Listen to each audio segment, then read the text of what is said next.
programa Coma Bem, hoje com um convidado muito especial. Como sempre aqui no nosso programa Coma Bem, a gente trata sobre alimentação, sobre formação no curso de nutrição.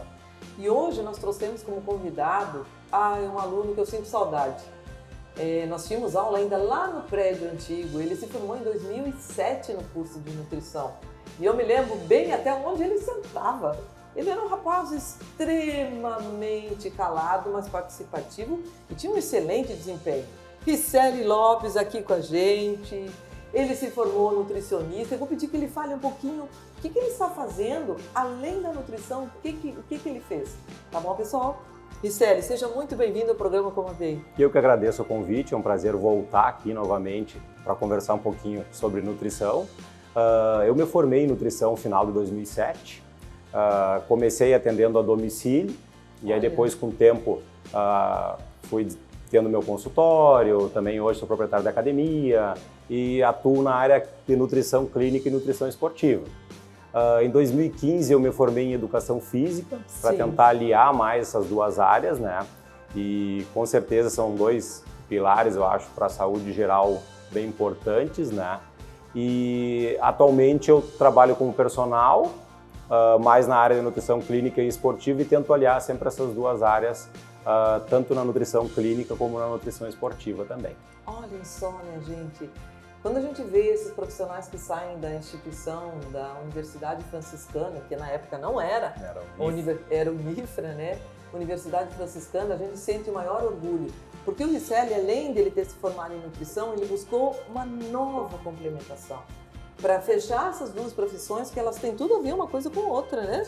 É porque hoje, Ricelli, a gente fala em movimento de estilo de vida. Sim. E quando a gente fala em estilo de vida, seja em qualquer época da nossa vida, e nós vamos falar depois do envelhecimento, é importantíssimo, porque estilo de vida está relacionado ao quê? A alimentação e atividade física. Eu não sei se você comunga com esses, quando você falou desses dois pilares, a faculdade de nutrição, o curso de nutrição e o curso de educação física. Foi na Federal que você se formou? Eu me formei na FAMES. Eu participava de um projeto de síndrome metabólica na Federal. Fiquei acho que quase 2 anos lá nesse projeto como nutricionista. Só que o que aconteceu na Federal, eu já trabalhava na nutrição, eu não tinha horário, os turnos não batiam lá. E aí eu não consegui dar sequência lá, mas iniciei lá. E aí eu acabei concluindo na FAMES em função de horário, de carga horária. Mas não deixou de fazer uma segunda formação. Foi bem puxado no período, né? Porque eu já trabalhava, já atuava na área da nutrição. E aí tinha que jogar os horários do curso também, que era teoria e prática.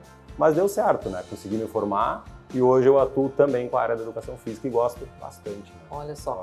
E pessoal, eu tô olhando o Ricelli aqui, o Ricelli está muito diferente esteticamente do que ele era durante a graduação. Então ele usou e ele comunga com o estilo de vida mesmo, né? A alimentação e a atividade física.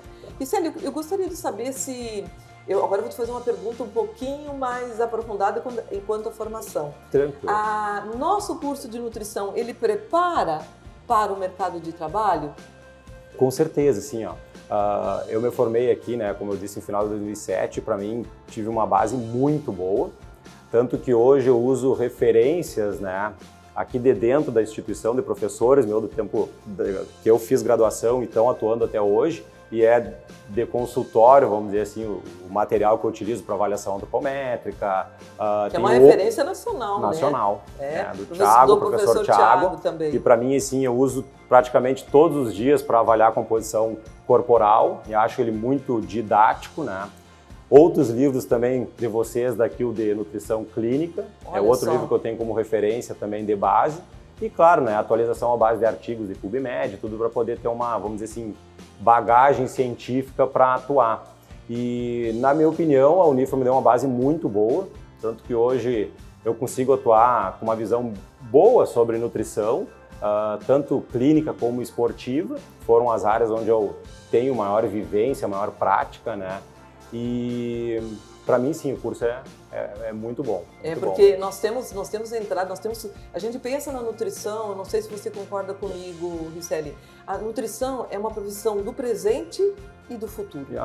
Porque ninguém, gente, ninguém vive sem uma base nutricional para a sua saúde, para a sua sobrevivência, para a sua qualidade de vida. E Célia, dentro desse teu trabalho, né, gente, nós estamos falando aqui de um ex-acadêmico que se tornou empreendedor. Ele, além de fazer o curso de nutrição, ele foi fazer o curso de educação física e com isso ele se tornou um empreendedor também, porque ele também é proprietário de uma academia. E você atua de forma direta dentro desse local, Célio? Sim, hoje eu sou proprietário da Domus Academia, né, eu e mais outros sócios, e a minha atuação de personal é dentro da academia, direto, né? E o meu consultório também fica dentro da academia. Então, tu acaba tendo uma relação bem direta para a parte de nutrição esportiva, mas muito também nutrição esportiva clínica, né? Porque as pessoas buscam emagrecimento, buscam aumento de massa muscular, buscam melhora de condicionamento físico, mas também buscam muito questões estéticas. E aí o importante, no meu ponto de vista, é o nutricionista, é o educador físico fazer uma boa avaliação para ti também poder dar um norte para essa pessoa. Porque hoje, na verdade, os padrões culturais estéticos, eles são difíceis de chegar e muitas vezes tu não chega de uma maneira tão natural como a gente vê. Ou tão rápida como as pessoas querem. Perfeito. Né? Projeto Verão sempre tem, não tem? É isso aí. Aí você tem que cuidar da alimentação e da atividade física dessas pessoas em pouco tempo. Em pouco tempo. Ricelli, a gente sabe que o Brasil é o segundo país do mundo em academias. Mas o que se tem de história aqui dentro do Brasil é que a academia no Brasil é muito mais procurada, não para a melhora do estilo de vida, mas sim questão estética. Sim. E pelo que eu ouvi a sua fala agora, isso acontece muito comumente. Sim. Como nós falamos, né? Projeto Verão. Com certeza. Tá? Como é que você, enquanto nutricionista e educador físico, consegue demover essa ideia das pessoas que não é somente a estética? Assim, qual é o seu discurso mágico? Hoje tem estudos mostrando que a maior parte das pessoas que buscam o atendimento personal, ele acaba tendo um vínculo mais estético. Eu quero emagrecimento, mas por finalidade estética. Eu quero hipertrofia muscular. Dificilmente eu quero fazer um exercício físico para melhorar o colesterol, para melhorar meu sistema cardio. Tem também, mas o vínculo estético ainda é muito grande. E aí é que entra, né? O padrão estético saúde, ele é mais fácil de ser atingido comparado ao padrão estético ideal, que é cultural que a gente coloca. É um padrão mais difícil. Aquilo que aparece na mídia, aquilo que é divulgado pelos... Com certeza. A gente sempre fala aqui, gente, os influencers, os coaching, que não tem nada de conhecimento aprofundado, conhecimento científico. Eu gostaria de te perguntar também, em relação a toda essa mídia, Ricelli, como que você consegue de alguma forma combater essas notícias que não têm fundamentação científica, que não levam àquilo que preconiza essas informações, tá? Como que você consegue no teu discurso enquanto profissional tentar combater isso, porque nós temos muito isso, né? Sim. Então eu tenho um profissional que estuda lá 4, 5 anos, faz uma especialização, faz outro curso, se dedica, se atualiza com questões científicas, que esse é o profissional. Porque a formação na universidade é apenas um passo. Sim. Então você tem que continuar se atualizando dia a dia. A nutrição é uma ciência extremamente dinâmica, não é? Ela sempre está mudando. E eu gostei muito quando você falou assim, não se preocupa com uma dislipidemia, não se preocupa com o sistema cardiovascular. Essas questões, como que você consegue demover essas pessoas dessas notícias não adequadas, dessas notícias falsas, como eu diria? Hoje eu vejo que tu tem que estar atualizado com o que está ocorrendo na mídia, né? Fazer uma filtragem bem detalhada, e aí que vem a bagagem, vamos dizer assim, fisiológica, a bagagem bioquímica, para te dar uma base boa para quem atua na área clínica, área esportiva. E aí, consequentemente, tu vai lá, PubMed, faz, que é uma base de artigo científico, faz as atualizações necessárias, e aí tu vê o que tu pode utilizar como intervenção e o que é mais difícil. E aí, com a tua vivência prática, tu vai conseguindo, vamos dizer assim, manipular o mais próximo do ideal de acordo com o cliente, né? Mas eu vejo muito hoje uma questão de individualidade também. Certas metodologias dão certo para uns, não dão certo para outros, mas o contexto geral ele tem que ter uma bagagem científica muito forte. Só, né? que maravilha. Pelo menos na minha visão. Né? Maravilha. Riceli, eu gostaria que agora, no próximo bloco, a gente vai falar daqui a pouquinho, no próximo bloco, a gente quer falar com você sobre a população brasileira está envelhecendo. Tá? Nos últimos 7 anos, a população aumentou 4,8%, tá? De envelhecimento. Então é um envelhecimento muito grande. O Brasil é um país, é o 6º país do mundo a ter pessoas mais velhas, né? Acima dos 60 anos, conforme a Organização Mundial da Saúde. O que você trabalha, e eu gostaria muitíssimo que você falasse aqui, o quanto é importante, isso no próximo bloco, o quanto é importante a atividade física e uma alimentação adequada no envelhecimento. Até daqui a pouco, gente.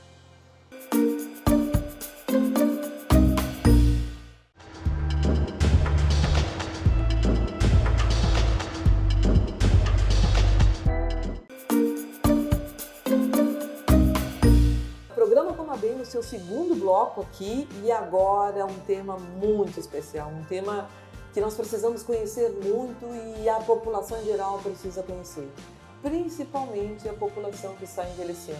Eu não estou falando no mais 60, a gente sabe que a partir dos 50 anos a gente tem 10 anos para tentar conduzir um envelhecimento adequado por meio da atividade física e de uma alimentação adequada. Nós vamos falar aqui com o Riceli como que ele recebe esse idoso ou essa pessoa que está para entrar entrar como idoso ou na terceira idade, como queira, né? Eu digo idoso, ou eu digo ser velho dentro daquilo que a Organização Mundial da Saúde preconiza no Brasil, que é mais 60. Riceli, como que você recebe essa pessoa que vem, por exemplo, ela vem com uma indicação médica, que ela tem algum problema relacionado à dislipidemia. Eu vou te colocar algumas questões que a gente trabalha muito no envelhecimento. Ela vem com uma certa dislipidemia, ela vem com uma protuberância abdominal, com uma circunferência abdominal e de cintura inadequada, ela vem com uma osteopenia ou osteoporose, e ela vem com uma perda de massa magra, que isso acontece naturalmente, principalmente nas mulheres, a partir dos 50, 60 anos de idade, das mulheres principalmente em relação à menopausa. Sim. Como você recebe e como você trata, não necessariamente falar nessa ordem, mas eu gostaria de saber como é que o idoso chega para você. Sim. O primeiro passo é saber se ele está liberado pelo médico para poder atuar. Isso é uma condição dentro de uma empresa como a de vocês, na academia de vocês. Isso. Olhem, gente, olha, isso aqui é ética. Tá? Então, para que um idoso possa fazer atividade física, ele tem que ter o quê? Um atestado médico, dando as condições dessa pessoa fazer. Olha, Riceli, parabéns. Só por isso, só a academia de vocês está de parabéns. E aí, após isso, o que a gente faz? A gente faz uma avaliação, né, pensando em vincular ele ao exercício físico, e aí tu vai ter uma ideia do nível de condicionamento. Se é um iniciante, se é um intermediário, se é um avançado. E aí a gente sempre tem uma ideia do que o idoso ele já passa por um processo inflamatório, pela fator idade, que tu não tem como modificar. Se ele tiver um diabetes mellitus, mais ainda. Né? E aí a gente tem dados também que provavelmente um idoso vai carregar mais 3 patologias juntos, né? Ou algum problema cardiovascular, ou um diabetes, ou uma hipertensão, entre outros, né? Então tu sabe que não é só o processo de envelhecimento e que tem mais coisas associadas que podem danificar a saúde. Aí tu avaliando o nível de condicionamento desse idoso e quais as limitações, tu vai começar a fazer um treinamento onde tu vai ter que avaliar as respostas desse treinamento. O que seria isso? Faz uma sessão de exercício, essa sessão ela é uma resposta aguda, né, durante o treinamento. Sim. Tem uma resposta subaguda que seria... Existe um protocolo para isso? Existe. Pessoal, desculpe, mas eu desconheço isso, tá? Quer dizer, eu comecei a fazer, quem sabe a minha educadora física tenha feito isso, mas eu não sei. Geralmente, assim, existe protocolos prontos e existe uma adaptação de protocolos de acordo com a realidade da academia. É pela própria dinâmica da academia, que aí cada um tem a sua, né? Mas hoje, o que é base dentro da fisiologia do treinamento, vamos pensar assim? Que a resposta aguda do treinamento é quando eu estou lá treinando, estou gastando caloria, estou gastando glicose, estou gastando creatina fosfato, utilizando como fonte de energia. A resposta subaguda é logo quando tu termina a sessão de treino e vai fazer a próxima, você leu 48 horas após. E aí tu vai ter que recuperar a questão energética, a questão proteica, creatina fosfato, fazer o reparo do teu organismo como um todo para deixar ele pronto para a próxima sessão. Como faz isso? Aí que tá, ó. Quando tu faz a sessão de exercício, tu faz o estresse. E a alimentação, ela entra otimizando muito esse sistema. Só. Então vamos pensar assim, ó. Muita gente fala, né? Quando eu terminei uma sessão de musculação, se eu não comer nada, eu perdi todo o treino. Eu diria que não é bem assim. O próprio treino, ele aumenta um fator chamado IGF-1 e aumenta a síntese de proteína. Então tu vai otimizar o sistema se tu fizer uma sessão de treino, mesmo não comendo nada. Porém, se tu inclui um aporte de proteína adequado às necessidades do idoso e um aporte de carboidrato também adequado, tu otimiza muito esse sistema de recuperação. E aí tu vai deixar um idoso mais recuperado nessa janela de tempo até a próxima sessão. E aí o que a gente avalia? Se é emagrecimento, se é estético, se é para melhora de saúde, tipo melhorar a dislipidemia, tu precisa do efeito crônico do exercício. Né? Tu não consegue melhorar isso através de uma única sessão do exercício. Sim. Então tu tem que ter um tempo de atividade. Qual é a frequência que um idoso... Vamos colocar o que a gente tem normalmente, né? Nós sabemos que a doença que mais acomete o envelhecimento no Brasil e no mundo é a hipertensão arterial. Sim. Esse é um fator. O diabetes vem em terceiro, quarto. Eu tenho as doenças osteoarticulares, no meio de tudo isso, as doenças cardiovasculares. Sim. Então eu tenho hipertensão, diabetes e as dislipidemias que elas se cruzam entre si. Perfeito. Tá? E quando você fala nesse sistema de recuperação, como é que você cuida de um idoso hipertenso fazendo atividade física? Eu sempre me pergunto isso. E aonde a atividade física vai melhorar esse perfil da pressão arterial desse idoso? Sim. Que agora mudou os parâmetros também, né? Não é? Eu acho que a da Europa, os protocolos da Europa modificaram agora. O que acontece? Se tu pegar um paciente diabético, para te melhorar a resistência periférica à insulina, facilitar a ação do GLUT4, que é vamos dizer, um transportador de glicose para dentro do músculo, isso é um efeito agudo e levemente subagudo do treinamento.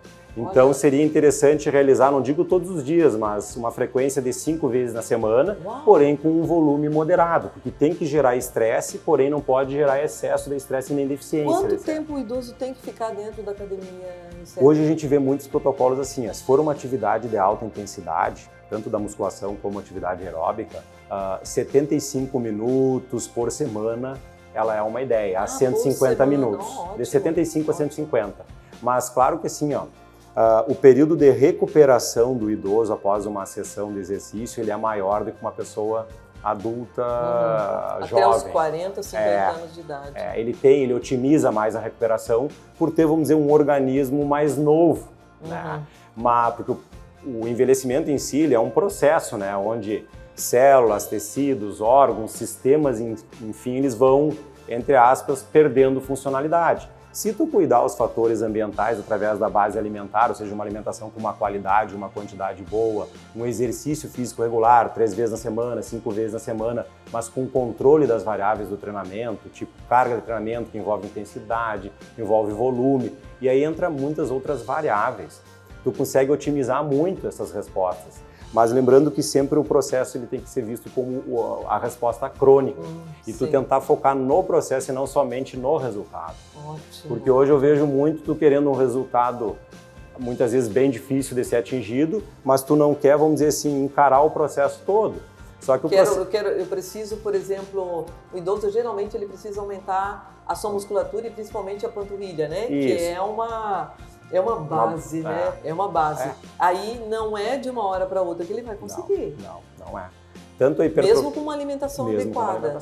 O que eu diria assim, hoje pensando na alimentação pro idoso, a questão de achar a quantidade de proteína adequada, tentar fracionar essa proteína no decorrer do dia para gerar picos de síntese de proteína. Eu vi o ProAid, que é um protocolo americano, e o Aspen, eles recomendam que eu coma pelo menos 20 a 25 gramas pela manhã, no almoço e no jantar. É essa função que ela é importante, até por questão de absorção, ou para aumentar essa massa magra?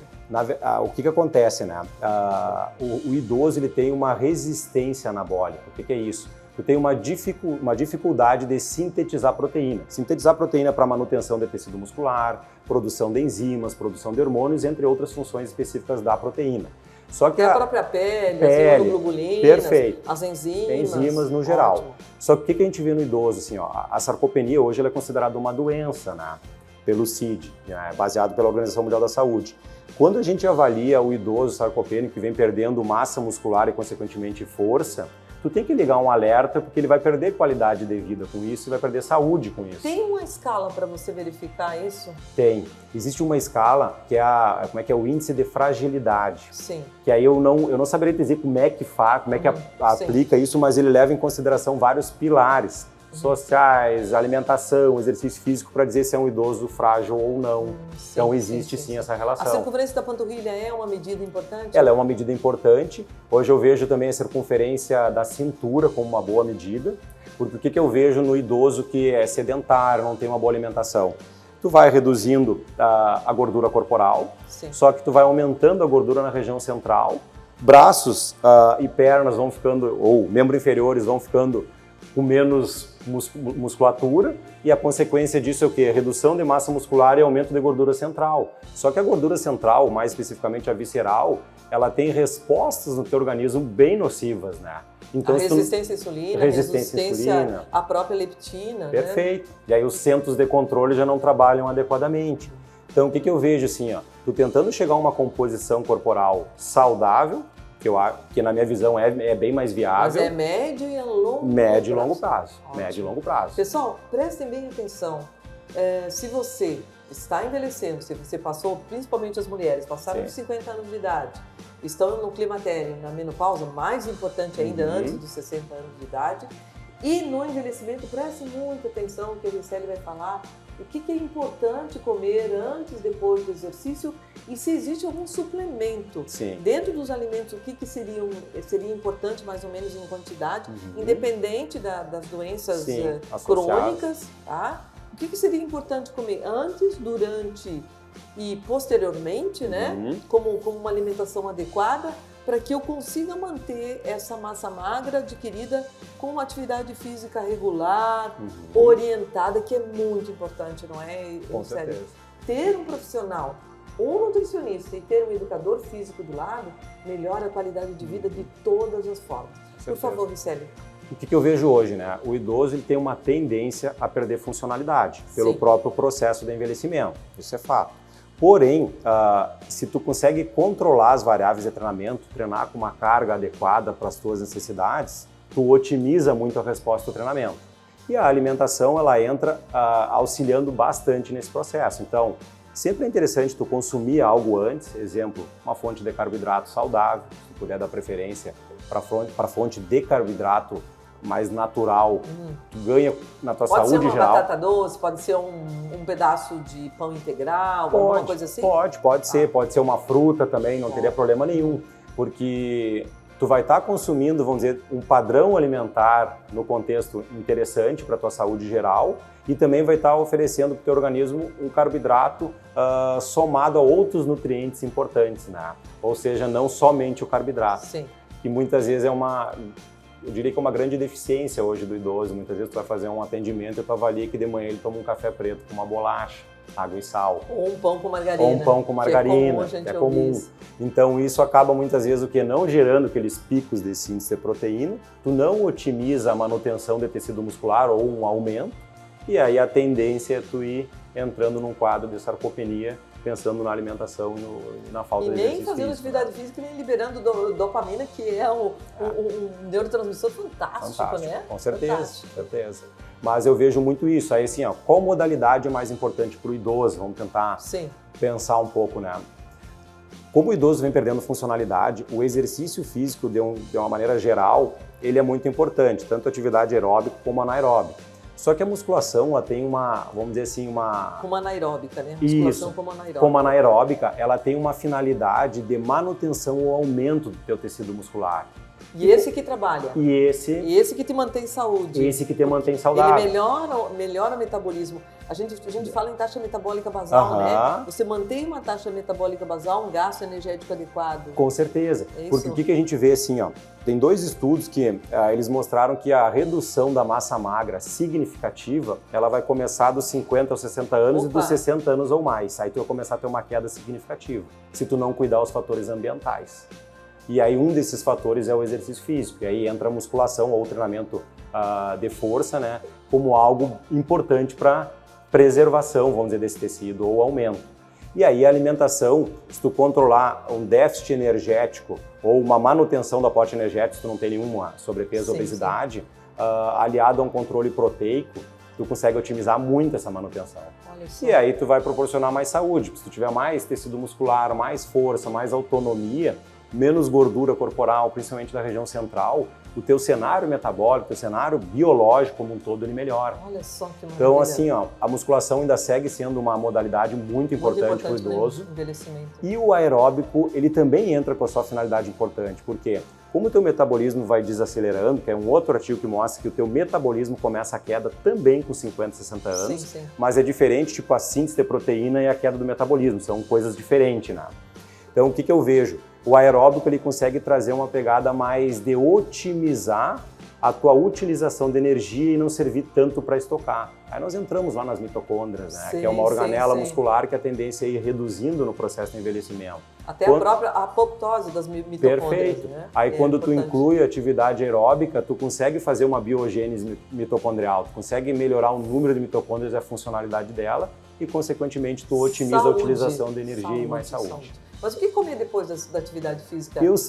A anaeróbica, depois da musculação, para não perder músculo. Tá. Hoje, assim, ó, os protocolos eles são padrões para atividade aeróbica e anaeróbica, as recomendações, mesma coisa. Só que o que eles diferem? Tu tem que ter um bom consumo de proteínas para te poder, durante o exercício, a tua síntese de proteína cai, só que pós-exercício tu tem que fazer ela aumentar. E aí o consumo de proteína pós-exercício é muito importante. Um ovo seria? Um ovo, um atum...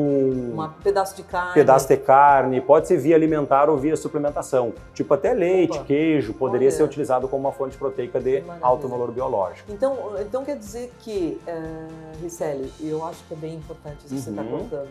Vejam bem, o Ricelli está falando sobre comida de verdade, tá? E quando a gente fala em proteína, Ricelli, a gente tem que lembrar que a gente tem a proteína de origem animal e a vegetal. Sim. A vegetal seria um terço, né? Sim. Então os feijões, as lentilhas, as ervilhas são boas fontes. Sim. Algumas oleaginosas, algumas sementes secas, são boas fontes de proteína. Sim. Nós só temos que tomar cuidado com o quê? Nós temos que tomar cuidado com a quantidade e com a frequência.